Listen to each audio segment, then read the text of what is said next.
जीवनामध्ये किती आघात झाला तरी शांती टळणार नाही असे कार्य करायचे.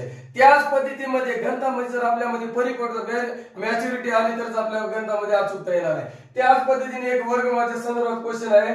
तर वर्गमुळात 12 अधिक वर्गमुळात 11 अधिक वर्गमुळात 25 याचं जर उत्तर काढताना आपल्याला केव्हा उजव्या साईडून डाव्या साईडकडे उत्तर काढायचे. तर वर्गमुळात 25 वर्गमूळ काढल्यावर किती आलं 5 आलेलं आहे. तर इथं किती आलं 12च्या प्लस वर्गमुळात किती आलं 11 प्लस 25 वर्गमूळ किती आलं 5. तर 11 मध्ये 5 प्लस केल्यावर किती आलाय 16. तर 12 मध्ये वर्गमूळ 16 16चं वर्गमूळ किती आलाय 4 आलेलं आहे.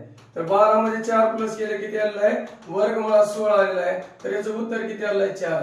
याचं डायरेक्ट एका सेकंदामध्ये उत्तर येणार आहे. 12च्या पुढे प्लस संख्या असल्यामुळे पूर्ण वर्गमूळ 16 आहे. तर 16चं वर्गमूळ उत्तर किती आलंय 4 आलेलं आहे. त्याच पद्धतीने 2 नंबरचा क्वेश्चन आहे. वर्गमुळात 129 प्लस वर्गमुळात 216 प्लस वर्गमुळात 68 प्लस वर्गमुळात 169 बरोबर किती. या गणिताचं उत्तर तुम्हाला 2 सेकंदामध्ये कव्हर करून सांगायचं आहे.